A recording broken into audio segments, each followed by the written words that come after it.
All right, back to the election. Some establishment Republicans want to break party lines and get a third-party candidate to take on Trump in the general election. Reportedly, former Republican presidential nominee Mitt Romney is leading the charge. He's reportedly been in touch with Ohio Governor John Kasich, Nebraska Senator Ben Sasse, turning up his anti-Trump rhetoric into action. Plus, a group of Never Trump activists have reached out to another billionaire reality TV star, Mark Cuban.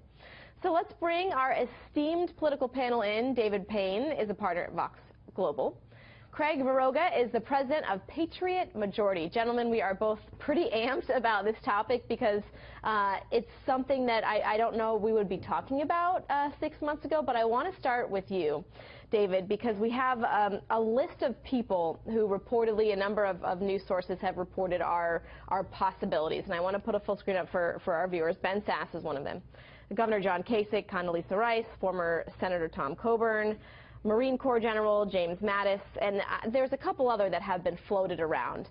But I want to get your opinion. You don't think it would be anyone who hasn't already been, I guess you could say, in this election cycle? I agree. I think it's far more credible. If you're going to run as a third-party candidate against the likely nominee Donald Trump, I think it's very likely that you would need to get somebody who has won some of the primaries or caucuses, somebody who has delegates at the convention, somebody who has already demonstrated momentum this cycle. Do you think, Craig, or do you think it could be someone, a complete outsider? Look, I think that it's a fascinating story, but I think that it's better in theory than it is going to be in practice. Don't tell Mitt Romney that.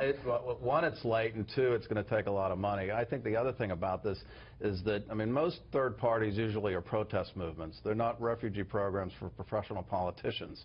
And I'm just not sure that, that they can get it together in a short period of time and make this happen. Not for professional politicians. That's exactly who's behind this. You said money, for one thing, but also logistically deadlines. I mean, Texas has already passed. North Carolina is coming up.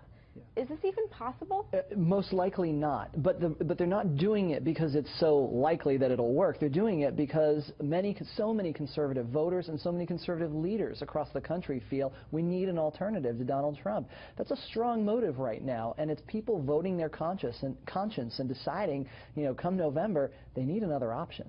But people say if you try to force this other option, you are handing the election to the Democratic Party. Agree or disagree? Look, I think that if this is a sign of how divided the Republican Party is, it would hand the election to Hillary Clinton.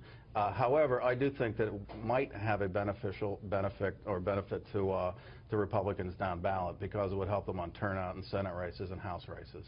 But so that you feel is their motivation? Because I had reports of that. I don't know what their motivation is. I think that this is a terrible problem for them, and it's like no matter what they do, if they do it or if they don't do it, they're in a terrible situation. Okay, so what I'm getting from you, and I don't want to put words into your mouth, but perhaps they're looking at long-term, maybe for the better of the party. But is this really for the better of the party? Well, I think there are so many of us who want a different option come November that for us it's actually a matter of conscience, a matter of can I vote for Donald Trump over Hillary Clinton? It's not as though Republicans want to vote for Hillary Clinton. I don't think many will.